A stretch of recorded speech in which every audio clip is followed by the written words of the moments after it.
ఉచిత ఇసుక పాలసీతో రాష్ట్ర పేదవాడి సొంత ఇంటి కల నెరవేరిందని తెలుగుదేశం పొలిటికల్ బ్యూరో సభ్యులు రెడ్డి సుబ్రహ్మణ్యం అన్నారు. సోమవారం మీడియాతో మాట్లాడుతూ రాష్ట్ర ఆర్థిక ఇబ్బందుల్లో ఉన్న ఎన్నికలు ఇచ్చిన హామీలను చంద్రబాబు నాయుడు గారు నెరవేరుస్తున్నారని, ఎన్నికల ముందు చెప్పినటువంటి మాట నిలబెట్టుకోవడం కోసం ఆర్థిక ఇబ్బందులున్నా అవి అధిగమించి నేడు ఒక జీవోని విడుదల చేయడం చంద్రబాబు నాయుడు గారిని మనస్ఫూర్తిగా అభినందిస్తున్నారు. ఉచిత ఇసుక పాలసీ రాష్ట్ర ప్రగతికి బాట, నెరవేరనున్న పేదల సొంతింటి కళ, ఊపందుకోనున్న నిర్మాణ రంగం. ఏపీ ప్రభుత్వం ఉచిత ఇసుక పాలసీ తీసుకురావడం అభినందించవలసినటువంటి విషయం. ఏపీ ప్రభుత్వం తీసుకొచ్చినటువంటి ఉచిత ఇసుక విధానం వల్ల సామాన్యులకు భారీ ఊరట కలిగింది. ఎన్నికల్లో ఇచ్చిన హామీని చంద్రబాబు నాయుడు గారు అధికారంలోకి వచ్చిన నెల రోజుల లోపే నిలబెట్టుకోవడం అభినందించవలసినటువంటి విషయం. దట్ ఈజ్ చంద్రబాబు నాయుడు గారు. ఫ్రీ శాండ్ పాలసీ అమల్లోకి తీసుకువచ్చి ఒక జీవో నెంబర్ 43ని విడుదల చేసింది ఈరోజు ప్రభుత్వం. ఇది బడుగు బలహీన వర్గాలకి ఎంతగానో ఉపయోగపడే ఉచిత ఇసుక పాలసీ. నాణ్యమైనటువంటి ఇసుక ప్రజలకు అందుబాటులో తెచ్చేందుకు తెలుగుదేశం రూపొందించినటువంటి విధానం, పారదర్శకత, ముందు చూపుతో శాండ్ పాలసీని రూపొందించడం కూడా జరిగింది.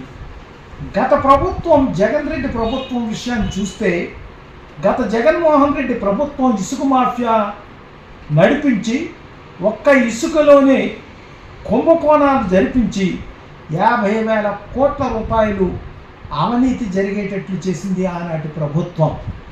పేదలు ఇల్లు కట్టుకోవడానికి 5 లక్షలు ఖర్చు పెట్టవలసినటువంటి పరిస్థితి ఉంటే అందులో 3 లక్షల రూపాయలు ఇసుకలోకే కొనుగోలు చేయవలసినటువంటి దుస్థితి ఆనాడు ఉండేది. గృహ నిర్మాణ శాఖ సరఫరా పేరుతో 98 లక్షల టన్నులు ఇసుకను జగన్ అండ్ కో ప్రభుత్వం మింగేసింది. ఇదంతా ఆనాడు జరిగినటువంటి ప్రక్రియ. మరి ఈనాడు జగన్ పాలసీలో మరి నిరంతరము కూడా ఒక పర్యవేక్షణ ఉండేలా ఆలోచించారు చంద్రబాబు నాయుడు గారు. అక్రమ ఇసుక తవ్వకాలని నిరోధిస్తూ రాష్ట్ర ప్రజల ప్రగతే ధ్యేయంగా ఈ పాలసీ రూపొందించారు. దీనిపై నిరంతరము కూడా విజిలెన్స్ పర్యవేక్షణ చేస్తుంది.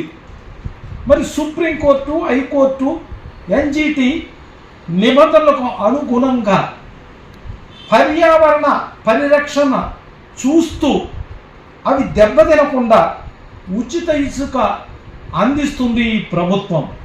అందుకోసమే జిల్లా స్థాయిలో జిల్లా శాండ్ కమిటీలు ఏర్పాటు చేస్తున్నారు.